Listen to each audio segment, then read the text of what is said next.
the magic cup and the little magic plate. Chapter 1. The Tower of 30 Suns.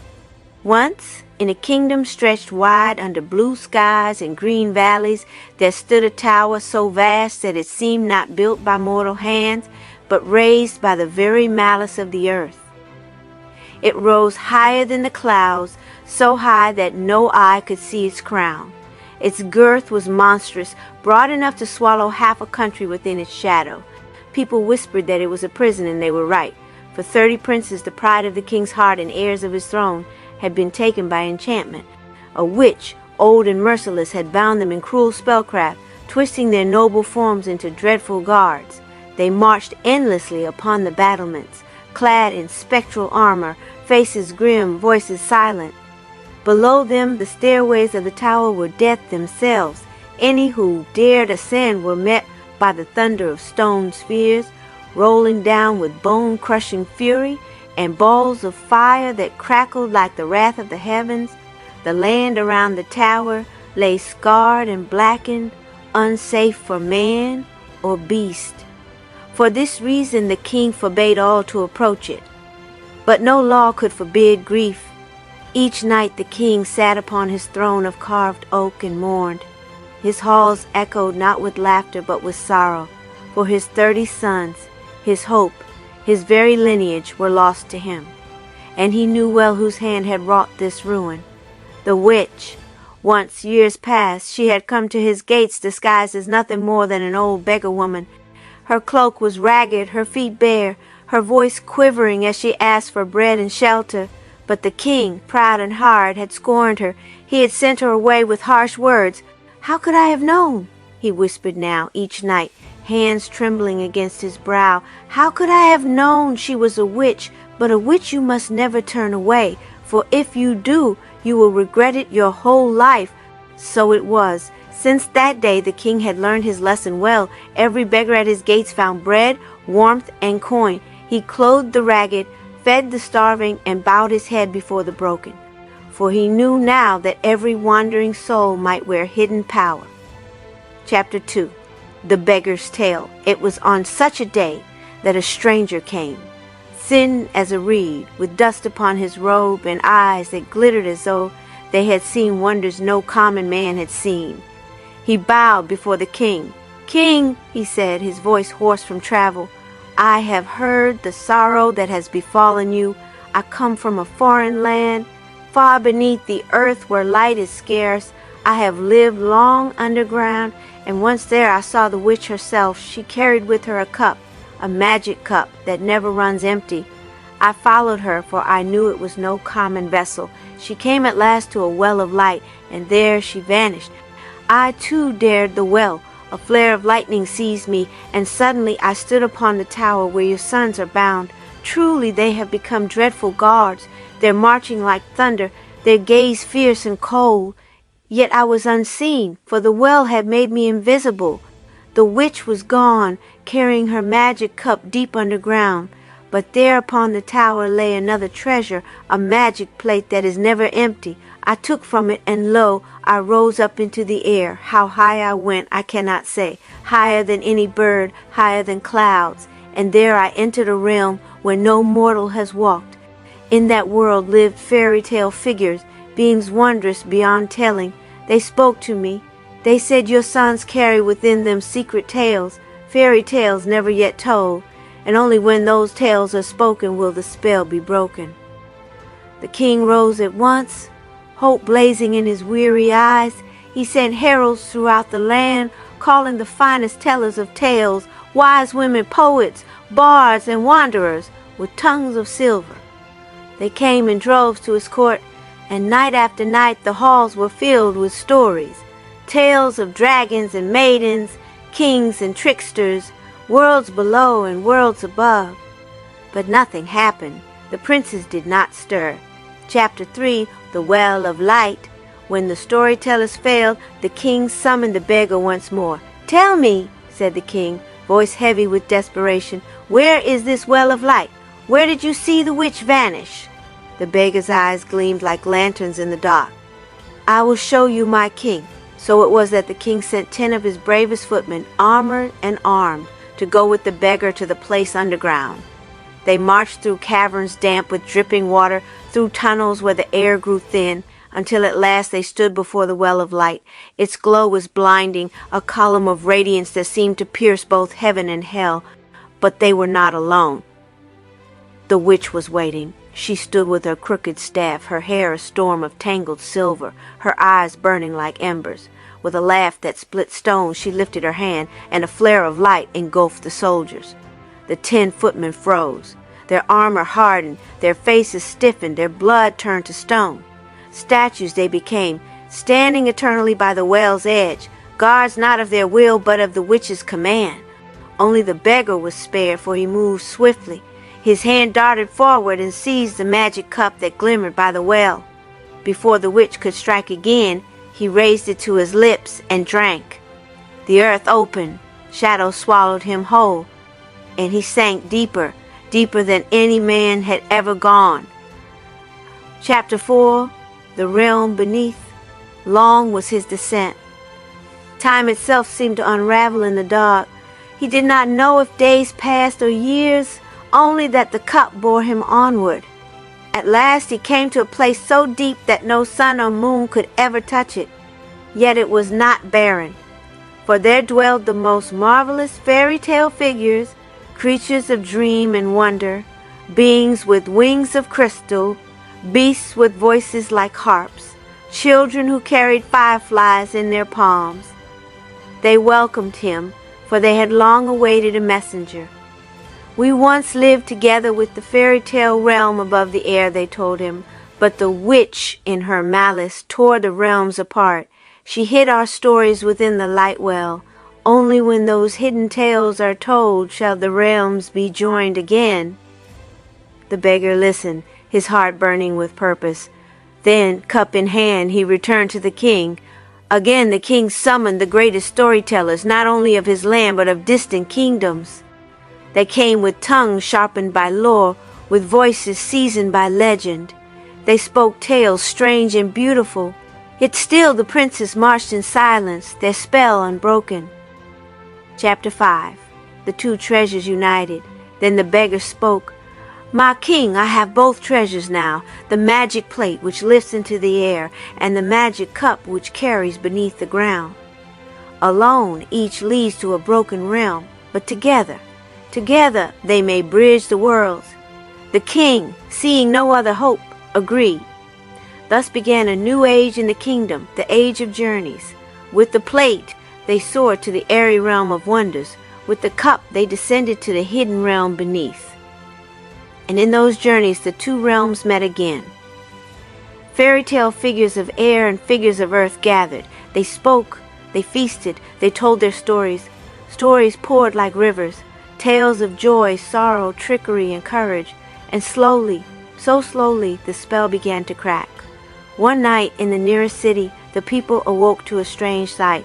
The stony footmen and the dreadful tower guards had left their posts. They marched not with weapons, but with words. They stood in marketplaces, in crossroads, in the king's very courtyard, and told the hidden tales.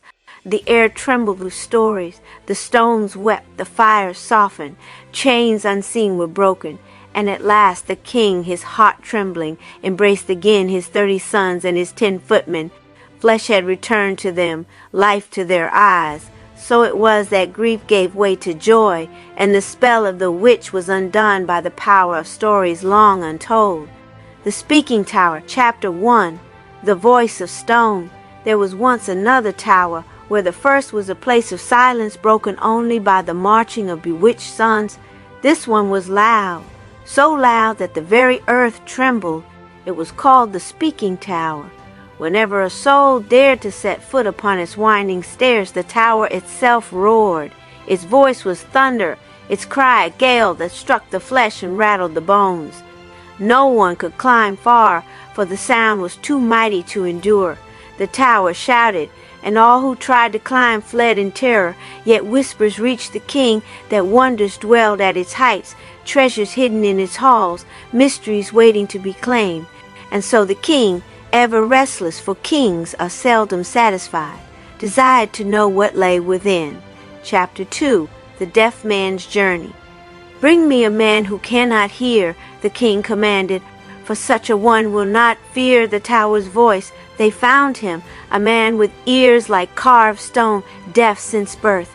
The king stood before him and said, "Will you climb and seek what lies above?" The man nodded. "I will." So he set forth. The tower roared as he stepped upon the first stair, but he did not flinch. To him it was silence. Higher he climbed, past the echoing mouths of the stone, until he reached a small hall. There, scattered upon the floor, lay fruits strange and shining, unlike any known in the king's orchards. They were called Indian fruits. The man bit into one. Sweetness burst upon his tongue, and laughter burst from his chest, wild, uncontrollable laughter. He laughed until tears streamed down his face. He gathered as many as he could, and though the next staircase blazed with dazzling lights that blinded his path, he turned back. Better to bring what he had found than risk what he could not endure. So he returned to the king carrying the fruits. "These fruits," he said, still chuckling, "will make any man laugh without end." The king tested them, and soon his court was filled with merriment. Dukes and knights rolled upon the floor. Ladies of the court cackled until their sides ached.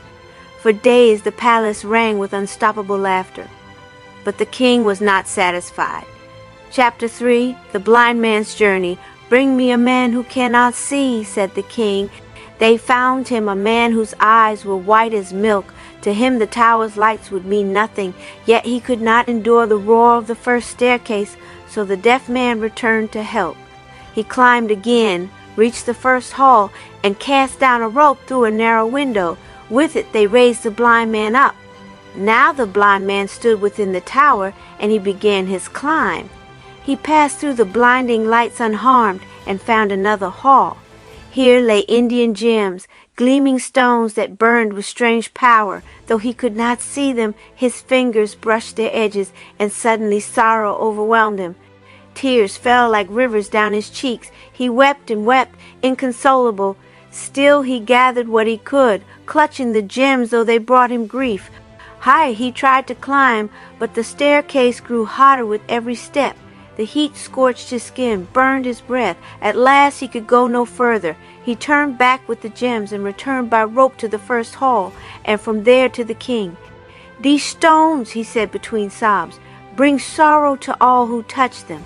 The king frowned. "Then we must hide them well." So the gems were locked away.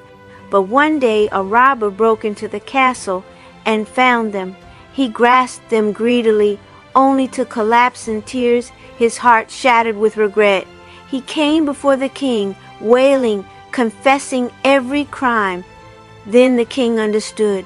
These stones are good guards. Sorrow defends better than steel. There was once a tower unlike any other in all the lands. It did not stand in silence, nor guard its secrets with stillness. No, this tower spoke. Whenever a man set foot upon its winding stair, the tower roared so loudly that earth and air trembled. Its voice was not a whisper, but a storm, so terrible and unceasing that none could climb far. The steps shook beneath the thunder of its cry, and so the people stayed away.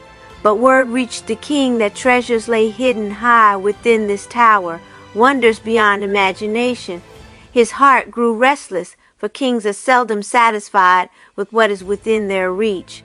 "Bring me a man who cannot hear," the king commanded, "for such a one will not falter before the tower's voice." So they brought him a deaf man. The king said, "Go, climb, and tell me what lies above." The man bowed. "I will climb." He set foot upon the first stair.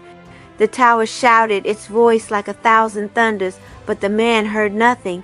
Step by step he rose, past the furious cry, until at last he reached a small hall, and there upon the floor lay strange fruits, radiant as though kissed by another sun. They were Indian fruits swollen with sweetness. The deaf man took one, bit, and laughter burst from him like a flood. He laughed until his body shook, until tears streamed down his face. The fruit filled him with joy so wild that he thought he would never stop. Still laughing, he gathered as many as he could carry. When he tried to climb further, the stair above blazed with dazzling light that blinded his eyes, and struck his heart with fear. So he turned back. He came before the king, still choking on laughter, and said, "I found fruits by which men laugh until they can laugh no more." The king tasted them, and so did the court. Soon the palace resounded with endless laughter. Dukes rolled on the floor, ladies bent double, servants shook with mirth until they could not breathe. For days laughter ruled the halls, but the king was not satisfied. "Bring me a man who cannot see," he said, "for he will not falter before the light above." They brought him a blind man, yet he could not endure the roar of the first stair. So the deaf man returned to aid him. He climbed again to the first hall, tied a rope, and lowered it through a narrow window. By it they lifted the blind man inside. The blind man set his hand to the stair and began to climb. He passed through the dazzling lights unharmed, for his eyes were clouded, and soon came to another hall. Here lay Indian gems, stones of strange gleam. The blind man touched them, and at once sorrow seized him. Tears gushed down his cheeks. He wept as though his soul were breaking. Yet even through his weeping he gathered the gems, for they shone with worth. He tried to climb higher still, but the staircase grew hotter with each step. Fire licked the air, his flesh burned, and he could endure no more. So he returned, clutching the sorrowful gems. Lowered again by rope, he came before the king, still weeping. "These stones," he said, "bring grief to all who touch them." The king frowned. "Hide them well so the gems were locked away." But one day a robber broke into the castle. He found the chest, and thinking to make himself rich, lifted the stones. At once sorrow overtook him. He fell to the ground, wailing in regret. He came before the king, his heart broken, and confessed every crime. Then the king understood. These stones are good guards. Grief defends better than steel. But he was still not satisfied, so he sent the robber himself to climb the tower and bring back its mysteries. The robber obeyed, for he had no choice. He set foot upon the stair. The tower roared, and he grew deaf. He climbed further. The lights blazed, and he grew blind. Higher he went. Heat devoured him, and flames took him. He was seen no more. The king despaired, for he had hoped the robber would return with treasures. At last he said, "We need a man not of flesh, but of stone. Only such a one may endure the heat." Years passed before they found him, a man of stone. His body was unyielding, his face carved, his steps heavy as earth itself. He began to climb, and the tower's roar did not shake him. The light did not blind him. The heat did not consume him. He reached the third hall. There grew Indian flowers, strange and beautiful, blossoms radiant as jewels. But they spoke, "Do not touch us," the flowers warned, "for if you do, you will never speak again." The man of stone stepped back, trembling though he had no flesh. He turned to climb higher, but the stair above grew colder with every step. Frost clung to his body, ice burned him with sharpness more cruel than fire.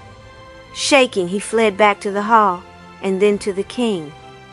"There are flowers," he said, "but they warn, touch us, and you shall not speak." The king's face hardened. "You should have taken them." "I feared to lose my speech," said the stone man. But the king's greed was greater than pity. "Go back," he commanded. So the man of stone returned.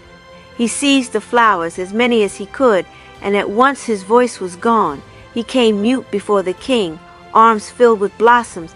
The king ordered them planted in the castle hall, fenced round with a river so none might touch them. But he was still not satisfied. "What lies beyond the cold stair?" he cried. "Find me a man of stoves, whose body burns with fire, who will not fear the ice." After many years they found such a man, a stoveman, whose body was made of glowing stoves. He climbed the tower, and where others faltered, he pressed on. The roar did not deafen him, the lights did not blind him, the heat did not harm him. But the cold above drained his fire. Slowly his stoves went dark one by one, until he could go no further. He returned, defeated. The king's fury was terrible. "You were my last hope," he said, and he condemned the stoveman to be thrown among the Indian flowers. Mute, He stood among them, but the flowers, who had seen his courage, took pity. One spoke, "Here, man of stoves, I will bring forth a drop of wonder honey. Swallow it, and you shall endure the cold." So it was. The flower gave honey golden and strange. He drank, and strength returned to him. The flowers lifted him across the river and fence, setting him free. The stoveman climbed again. The cold stair no longer harmed him. Above it, he found a realm more precious than he had ever dreamed. So fair he would not leave. "Why," he thought, "should I give this away to a greedy, false king?" And so he stayed. From that day, the tower grew brighter, radiant as dawn. The Indian flowers grew wild, stretching toward it, higher each day, sprouting sharp thorns to keep others away. They climbed until they reached the stoveman's new realm, and he rejoiced. But still he could not speak. Each year the flowers blossomed, and one day they gave another drop of wonder honey. He swallowed it, and not only was his voice restored, but before him stood a princess of blossoms, clothed in petals and light. "I am the flower princess," she said. She led him to a staircase made of flowers, fragrant as paradise. At its top burned small flames. The stoves of his body blazed anew, and there, before he knew it, he stood upon the highest crown of the speaking tower. The tower itself sighed. "Never before has one stood upon my head," it said. "It is a sweet feeling. For this I give you wings, little wings, so that you may return always." So the stoveman took the princess, and with little wings they flew higher, higher still. The flowers grew with them, following wherever they went. Each year their blossoms gave forth new princesses, daughters of flower and flame. The stoveman never returned to the king. And the tower? It roared louder than ever. Some say it calls for the stoveman, crying his name into the winds, its voice shaking the world. The chronicles of the towers, long ago in the age when wonders still walked the earth and men feared more than they understood, there rose two towers unlike any others.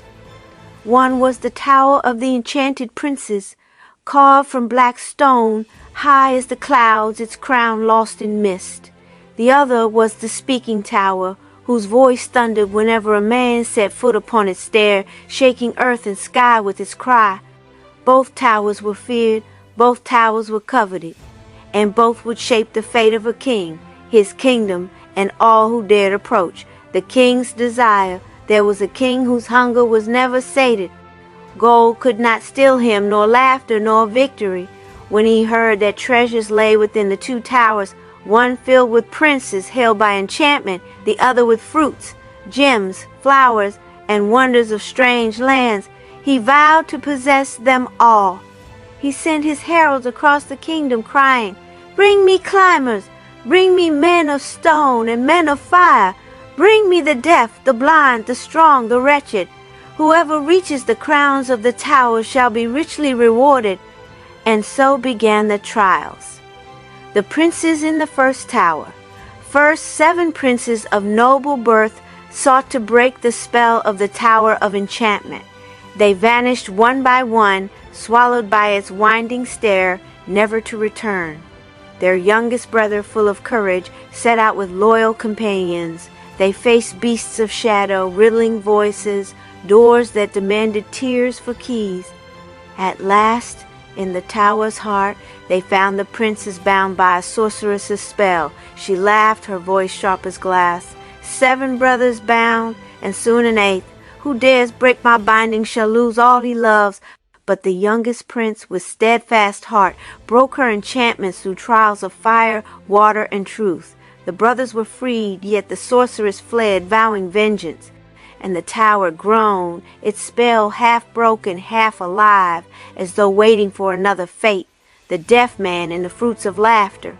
Then the king turned his eyes to the speaking tower. "Bring me a man who cannot hear," he commanded. The deaf man climbed, undaunted by the thunderous roar. In the first hall he found Indian fruits, glowing like suns.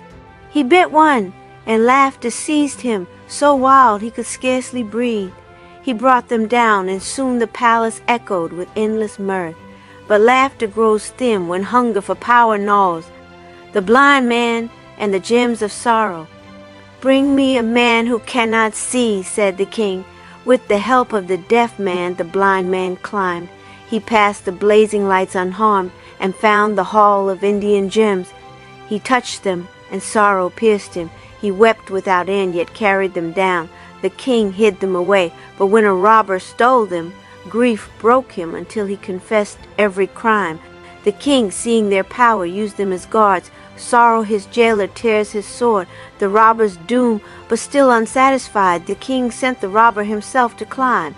The tower roared, he grew deaf. The lights blazed, he grew blind. The heat burned, he was consumed. No trace of him was seen again. The man of stone and the flowers that speak. Then came the man of stone, heavy and unyielding. He climbed through roar, blaze, and heat, and found the hall of Indian flowers. "Touch us not," they warned, "for you shall lose your speech forever." Fearful, he fled, but the king forced him back. He seized the flowers, and his voice vanished. Planted in the palace, the flowers grew, fenced round with water, their beauty terrible, their silence profound. The stove man and the wonder honey. At last they found a man of stoves, whose body burned with fire. He climbed further than all others until cold drained his strength. Defeated, he was cast among the mute flowers. But the flowers pitied him. They gave him a drop of wonder honey, which restored his fire and freed him. He climbed again, reached the crown, and would not return to the greedy king. The tower sighed with joy at last, and gave him wings. With a flower princess at his side, he soared into realms above. The sorceress returned, but the sorceress of the enchanted princess had not forgotten her vow. She came to the king whispering, "Send me against the towers, and I shall bend them to your will." And the king, blinded by greed, agreed. She climbed, wielding charms of silence and ice. But the towers, though born of stone, had learned to speak, to grieve, to laugh, to love. The speaking tower roared against her. The enchanted tower shuddered, remembering its broken spell. Together they cast her down. Her cry echoed across the land, and she was seen no more. The fate of the king, stripped of laughter, gems, and flowers, sat in his empty hall. His ears rang with silence. His eyes saw only shadow. His lips trembled, for he had tasted all wonders, yet gained nothing. And the towers remained tall, unbroken, eternal. The enchanted princes returned to their kingdoms. The deaf man, the blind man, and the robber became parables told in whispers. The man of stone vanished into stillness. The stoveman and the flower princess ruled a realm of blossoms and fire far above mortal reach. And the king? He was forgotten, save in the tower's roar, which even now shakes the wind, a warning to those who would climb for greed, not for wonder.